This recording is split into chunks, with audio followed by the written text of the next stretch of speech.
Hello, everybody. Welcome along to the Football Martin channel. I am looking ahead to a big weekend's game for Southampton as we head to Middlesbrough to take on Middlesbrough. And no better person to join me on today's stream is that of Tom of the Boro Breakdown. Tom, thank you very much for joining me today. Talk to me not about a problem at all. Happy to be here. Thanks for having us on. Mate, just let everyone know where they can find you. If you're interested in Middlesbrough, where can we check you out? So we're across pretty much all channels. We're on Twitter at, I think it's Boro_Breakdown. I'm going off the top of my head there. Search Boro Breakdown, you'll find us. Instagram, Facebook, we're on YouTube. All of our podcasts and opposition shows are on there, and a lot of extra content as well. Yeah, and Spotify and all your podcast channels as well. It's great content. I've checked it out this afternoon. You do some brilliant stuff for Middlesbrough. Talk to me about Middlesbrough. It's been a really tough start to the season for you guys. You did so well at the end of last season, mate. Where did it all go wrong? I wish we knew, because we're all sat around scratching our heads trying to figure out what the solution is to it at the moment. We haven't won in, I think it's about 12 or 13 games stretching back to last season, and actually goes so far as the playoffs. But really before that, as soon as we clinched playoffs, we didn't win that much more in the season.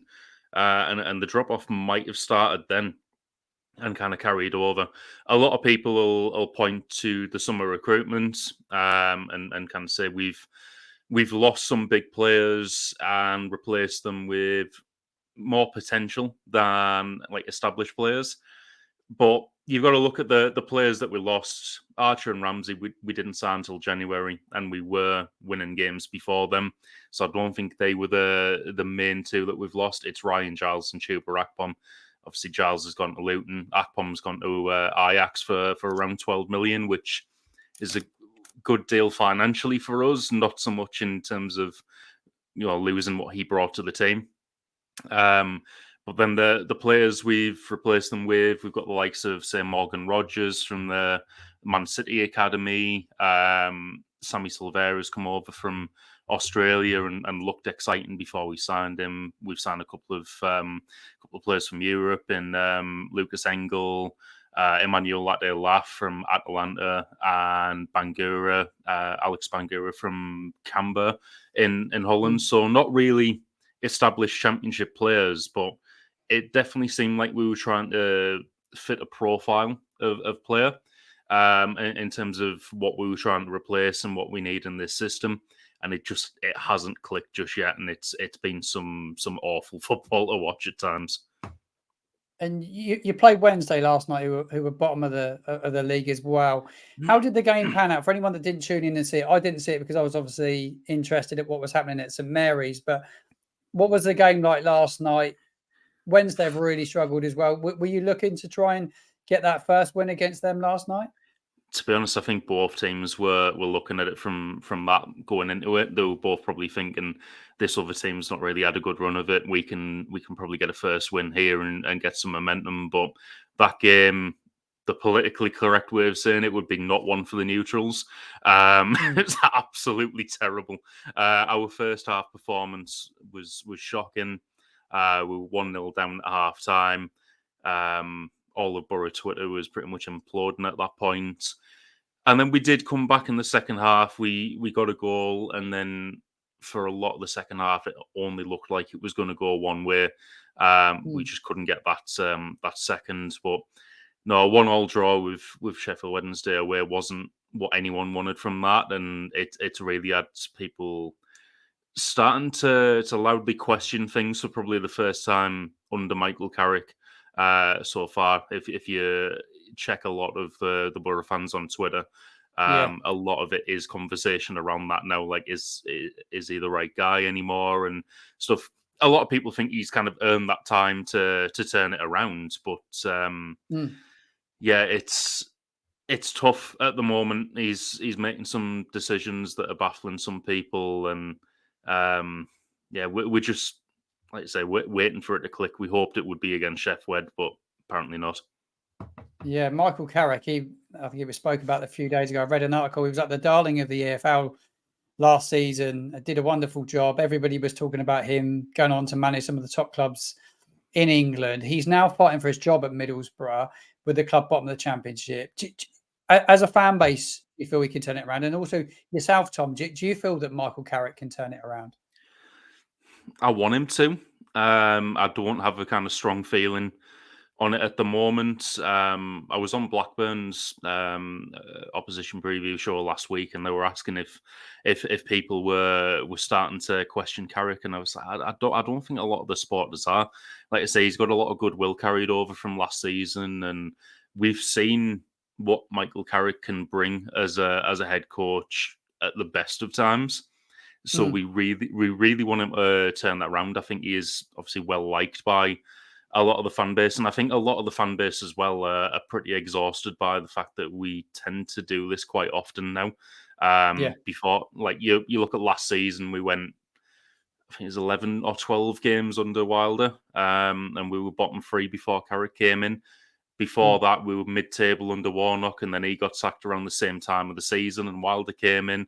It's turned into a bit of a pattern. We don't want to be hitting the reset every season, so we do kind of have a set style and a set recruitment model and coaching model and stuff now as a club, which is good to see. We haven't had that before, so we would obviously like Carrick to turn that around. But if he can't, I'd be interested to see what we're thinking now, because this would be the first kind of real appointment that would suit that kind of system that we have. Totally hypothetical, of course. Like I say, I really want Carrick to get it right. It's just some of the in-game decisions, especially at the moment, I'm just like, why are you doing this? I think some Saints fans are very similar to Russell Martin. Very similar here. Very similar. But for Saints fans that haven't watched Middlesbrough much this season, I've seen little bits of highlights, but I've not watched tons of their football. What can Southampton expect from Middlesbrough? What sort of style of football does Michael Carrick traditionally like to play as a manager? Well, it is a possession-based game, and when we were doing that well last season, it was nigh on impossible to stop. You will see a lot of playing out from the back, a lot of a lot of Dieng, a lot of Dieng keeping hold of the ball, waiting for usually Hayden Hackney, although sometimes Lewis O'Brien now, to drop back in, split the centre backs, and really kind of play through the press. Unfortunately, that isn't working too well this season. So what you're likely to see is you will see that, but it will die off quite quickly and turn into quite a slow build-up and not really amount to anything if our first 7 games is anything to go by. You just don't look like scoring enough goals. Something we started off with okay at the start of the season at Saints, but it certainly dried up over the last 3. Certain players, key players that we should look out for as Southampton fans. Is there anybody that has shone this season in a difficult start, or not really? Not particularly. If he plays, Riley McGree would be one to look out for. However, there's a lot of discussion on like Boro Twitter at the moment over why he's not getting the start. Carrick actually came out in the press conference the other day, pre-Sheffield Wednesday, and really backed him and said he's going to be such an important player for us this season and stuff like that. He's not been getting picked in the starting 11, despite him being levels above our other players when he is playing. He scored a couple. Was it a couple or just one? I think it was just one, then an assist against Bolton in the Carabao Cup earlier this season, and it kind of really showed quality, and then was rewarded with a place on the bench for the next game. He does tend to look dangerous and is good at the combinations with other players when he is playing. It's just like I say, he doesn't get a look in for some reason, and Sammy Silvera is getting consistently 90 minutes despite not really doing anything. So a lot of the Borough fans would say Silvera out and McGree in is what they really want to see for the next game. But another person I would single out as a potential danger man if he does play, again, he started on the bench yesterday, came on at half-time, was Isaiah Jones. The Yeah, thing I've about heard about him. yeah, he's had some very, very good spells for us. The thing about Carrick's attacking formation is we do tend to play quite narrow. However, when Jones came on yesterday, he really stretched that play and made it a lot wider due to him being more of a traditional winger on the right and obviously sticking to the touchline. He did create problems for the Sheffield defence, and if he's getting a start on Saturday, that will widen our attacking play and make us a little bit more dangerous in that respect. It'd be an interesting game. How do you feel about Southampton coming to Middlesbrough at the moment? Southampton on the back of 3 defeats since uh, over the last 2-3 weeks. The defeat at Sunderland particularly stands out before the international break, and then to obviously come back and get beaten quite convincingly by Leicester City at St Mary's, and then to lose to another team that started the season well in Ipswich last night at St Mary's. How do you feel about facing the Saints at the moment? They're the sort of team that you want to see come into the Riverside. I wish I had that positivity, but I still think you're going to win. um, I know coming into this game that over the last 3 games you've conceded something like 10 goals, and the issue with us is that we can't score at the moment. Yeah, So Sheffield Wednesday was the one we were looking at as like the big chance to turn things around. If we'd have beaten Sheffield Wednesday and done it convincingly, I'd have been a little bit happier going into Saturday. But I still, at the moment, fearing anything and anyone coming to the yeah, Riversides. QPR beat us at home. Huddersfield got a draw against us. Even Millwall beat us at home first game of the season. So even though you have had that record of conceding over the last few games, I don't think on current form you need to be worried about Boro when you come to the Riverside. The only thing I will say is I think it was the last couple of seasons when Russell Martin's been Swansea manager, it mm, has looked fairly similar. yeah, In terms of like a possession game to what we're doing now. Last year, Swansea at home, we won fairly convincingly because it was that expansive. It didn't look like a lot of the Swansea players knew what they were doing. I haven't seen a lot of Southampton this season other than the first game where I'm sure you guys like broke a passing record or something. yeah. But Really looked good in that first game. James was it Ward-Prowse like in the side, Nathan Teller as well. We've lost both of those players since. Things have yeah. gone pretty wrong since. Well, we had a little run of games where we did okay. First sort of 4 or 5 games we were okay, and then that's the Sunderland defeat. Was a massive turning point because of the damage Mm, done. We got a very very young side of players, and all of a sudden confidence is rock bottom. I expect you'll give us a bit of a game the weekend. I don't think it'd be easy for us. We're a side that haven't got confidence. If you're the sort of side that can press us and force us into making mistakes, you'll get a bit of joy because we're players that are shying away that don't really want the football at this moment in time. They want to pass the buck and pass it on at the moment. And we have a massive lack of leaders in our squad. And Martin's not going to change his approach. And he mm, doubled down now. But there's a lot of fans down here that want him out already. He's only been in the job a short period of time. But football's results driven, isn't it? yeah. You have to you come down, you want to bounce straight back, don't you? Like we're in a position where we've managed to keep hold of a few players, but if you don't bounce back up, you're going to lose those players plus your loan players, and you end up stuck in this division. And Tom, for those that don't know the division, it's really, really hard, isn't it, to get out Yeah. of, as you found out?